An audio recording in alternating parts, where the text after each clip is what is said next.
There's been a ton of projectile or melee-based characters that I have loved playing throughout the years. Some more recent ones in recent memory, characters like Iron Fist or even Mei in Overwatch. But for some reason, somehow, some way, Echo always was one of my favorite characters to play.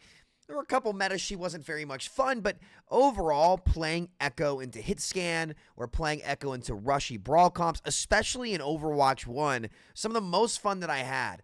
And recently in Overwatch 2, really ever since Season 9, as we'll get into in this video, Echo's really had a progressive fall off. She's not unpickable, but she's definitely not as good as she once was.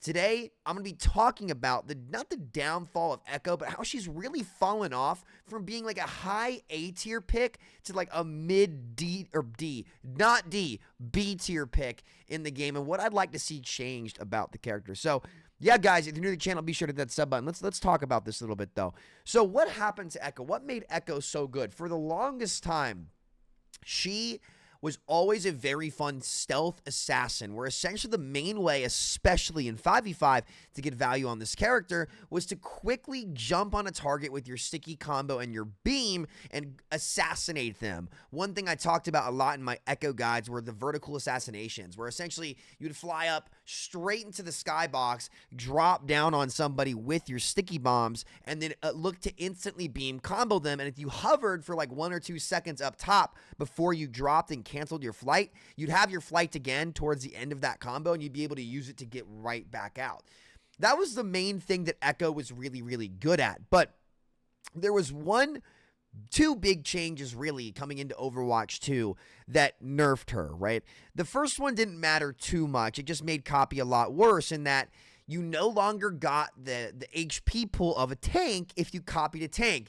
Mainly because if you copy the tank in 5v5 after they continuously buff the tanks, obviously that would be incredibly broken because they've buffed tanks so much that they almost guaranteed win any one-on-one matchup against any role that is not a tank in the game because they have so much health at this point, you would always win. And it was already OP when you were copying the health pools of OG tanks in Overwatch 1. Imagine how busted that would be in Overwatch 2. So the devs nerfed that, and I think that was okay to nerf. It definitely hurt copy a little bit, but Echo still was a sleeper projectile DPS character in the game. She wasn't the best in the game compared to some of the others, but she was definitely a character where you could play her in a lot of different situations all the way up to the highest ranks in the game.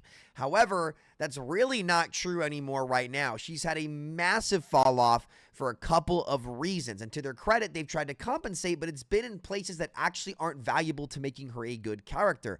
So where did it all really go wrong? Well, you guys know exactly where I'm going with this. It all really started to fall off big time in Season 9 of Overwatch 2. Season 9 is probably one of the most controversial seasons where Blizzard changed the game in Overwatch history. If you guys don't know what happened in Season 9, essentially for really 7 years of Overwatch's history, the time to kills, the hitboxes, and the individual matchups for breakpoints remained pretty much the same. Most of the squishies were at 200 HP. Widowmaker and Tracer were at 150 and 175 respectively.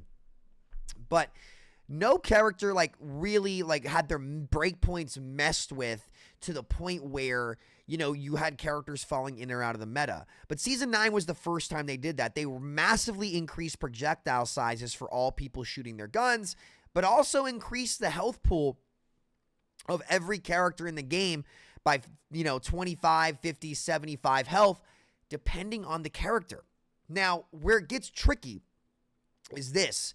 While they increased the health pool and hitboxes of all the characters, they didn't actually increase the damage of every character in the game. So there were a lot of winners or losers in that margin where if you were a character that had your damage adjusted properly, or the breakpoint changes of 25 to 50 extra health didn't really affect you, you are a much better character now than you were before. However, Echo did not actually get a damage change. The only thing they changed about Echo was her beam width and her projectile width. So if you are a player that was already capable of hitting your sticky combo without the bigger projectile sizes, you are actually a worse character now than you were before, because how Echo worked is her beam goes up to damage ramp when somebody hits a 50% HP threshold or lower. So if you don't increase the beam's damage, but you increase everyone's health, Echo's assassination combo and her ability to actually land her kill combo it's way harder to do, because not only do you have to hit every shot with slow moving projectile stickies, everyone else has an easier time of hitting you as well. So indirectly, Echo was one of the biggest losers in Season 9 of Overwatch 2. And I remember talking about this on my stream. You had people coming in my chat being like, oh, you're just mad. She's not worse. She's better. You can hit more shots. But you were already able, because, again, you would go above somebody, look for a full sticky combo, which, again, like the stickies, the main way you hit the stickies is not because they're so big, but it's because you either blindside someone or hit them when they're walking through a choke.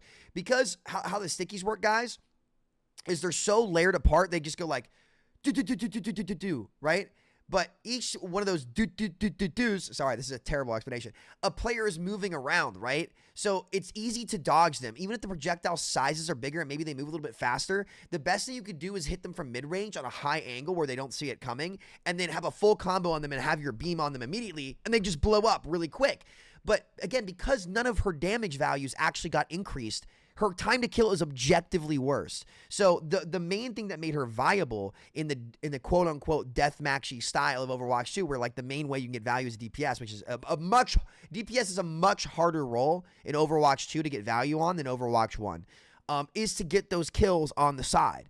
But Season 9 did not make it easier for Echo to get kills on the side. It made it harder because she didn't get more damage.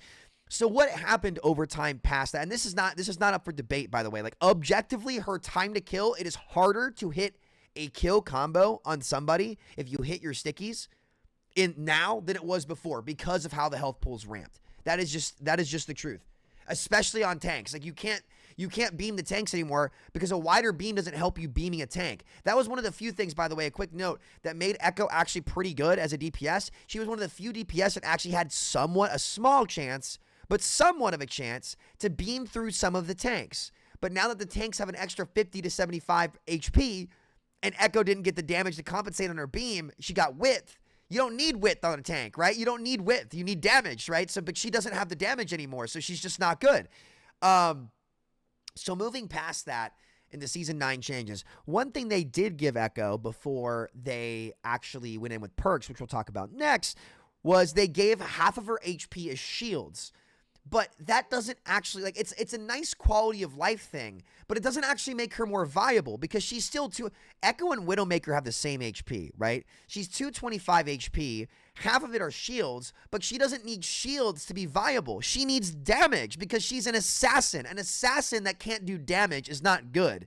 So when you compare her to Tracer, who beams her out of the sky with her damage, is way more flexible, 175 HP around the same threshold, right? With still a great time to kill, she can't really compete. And I know hit scan are not great right now, but every hit scan in the game now has an easier time of hitting Echo, who has a very large hitbox, compared to a Freya, who has that better burst range damage from the same angles with just like basically Hanzo accuracy, right? Like when you get up to the higher ranks, Freya is much better. Way skinnier hitbox too. It's crazy. Something that people haven't mentioned about Overwatch 2 is how skinny the hitboxes are compared to, the original models. Like Kiri, you can barely hit at all. Like Freya is so skinny. It's crazy how skinny some of these hitboxes are, considering I guess you have bigger bullet sizes, but still, it still feels like they're so skinny. Anyway, moving on.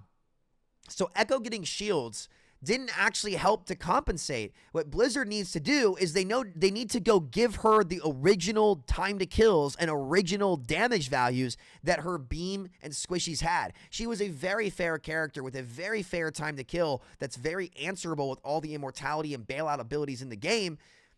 Those are what made her a solid, not even a strong pick, a solid pickable character.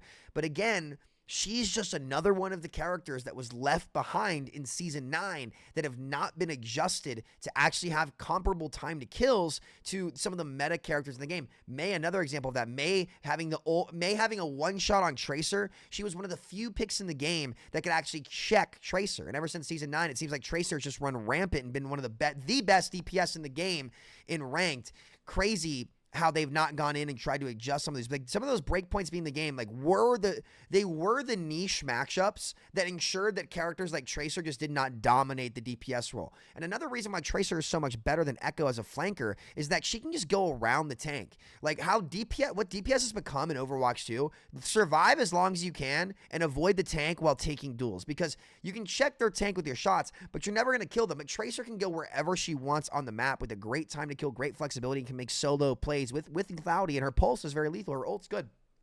But Echo's really isn't. And not to mention, heroes like Tracer, who she has to compete with, have much better perks. Let's talk about perks. They've really missed on Echo's perks. They're close, but they've really missed. The first time, I guess her minor perk, I won't go on the minor perks, we'll talk about the perks she has now.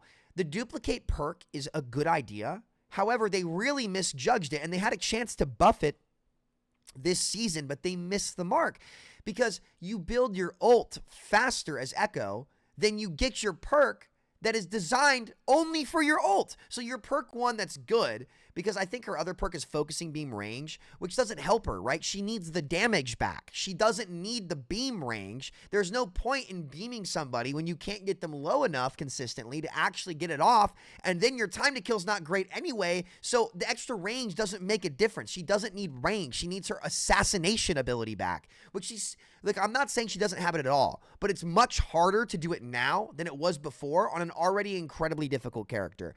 So, and again, consistency is what makes characters good in this game. If your character is not consistent, it won't get picked. It's that simple. And Echo is not that consistent anymore, whilst being one of the squishiest, high-risk, high-reward DPS in the game.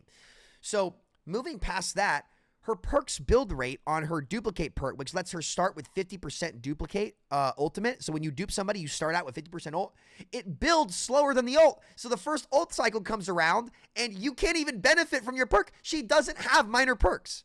Echo does not have minor perks. She's already weak, and she gets perk gapped by Tracer, who's just going to get an extra blink from a health pack, which ties very fluidly into her kit. Echo cannot get her duplicate perk before her duplicate. That's a massive oversight. That should be low-hanging fruit where they can go in and fix immediately. But again, they might not do it because she's such a low pick rate character, especially now. They might not even know that they need to go do that. But that's very low-hanging fruit that they can go fix. Is, hey, and I think Aaron would agree. It's like, hey, man, how are we going to have an Echo's minor perk one that's good, the only good one, come after her ult when the perk is for her first ult? Because you used to be able to snowball with duplicate really fast, especially in 6v6 when you can farm off 2 tanks. You could get your dupe really fast and then snowball a fight with it, because it's not a game-breaking ultimate. It's like, you know, you go in, you pick it, and you can snowball a quick fight with it, but it's more of a neutral fight ult. It's not really an ult fight ult, right?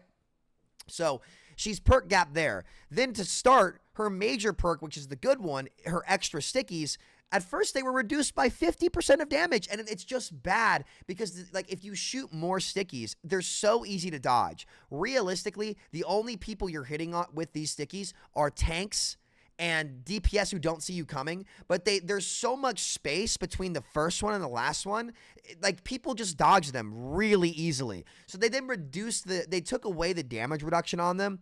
But really what they should do is they should have done something like Wu Yang's perk 2, where you can shoot 2 stickies at once and they come clumped up together, and maybe then you reduce the damage. I don't know how the damage could work on that, but even then, it's still not that great of a perk. And her other perk is flight resetting on cooldown, and that's just not good. Or sorry, flight reset, your flight cooldown resets on a kill. But that really just doesn't matter that much, because again, it's relying on you getting the kill, which she is way worse at now than she's ever been before. Season 9, guys, really is what hurt this character.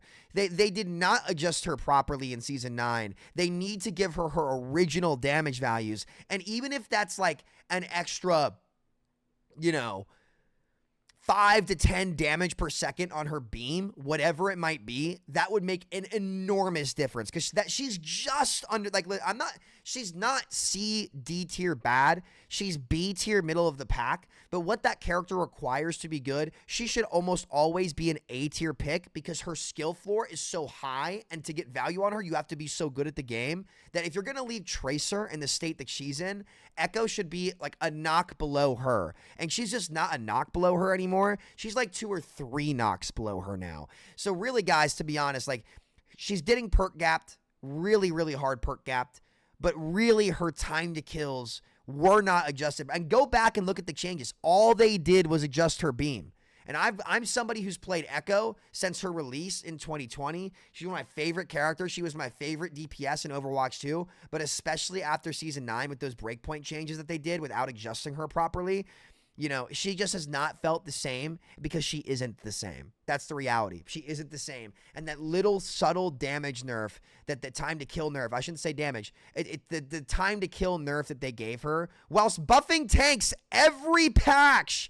They'll buff tanks every patch, but they can't give Echo her original time to kills back, which is what made her good.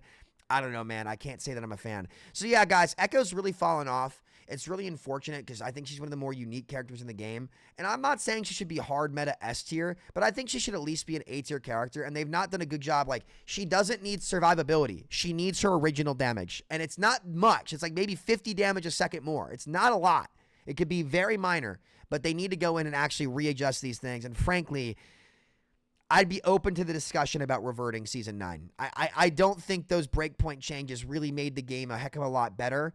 I think it made the game worse. I think it's let Tracer be dominant for literally 10 seasons. It's been 10 seasons, and Tracer just seems to be like the best DPS in the game repeatedly over and over again. So yeah, man, I don't see how Echo doesn't fit that vision either, and I think they've missed the mark with her. I do appreciate them going in and giving her shields, but guys, she's an assassin. If your DPS in 5v5 deathmatch can't flank, I shouldn't even say deathmatch, 5v5 hide and go seek with the tank and Dead by Daylight with the tank, if you can't actually have good time to kills on the other squishies in the game, you won't be a good character. So yeah, or if you're able to kill the tank, which like almost no characters are. So I'd love to see those Echo changes come in. I think they need to adjust her damage to be what it originally was. And if you guys don't believe me, go back and look at the Season 9 patch. All they did was adjust the beam width. They didn't give her the time to kill, and her time to kill is the only thing that really made her viable as a character. So she's the assassin that can't assassinate anymore.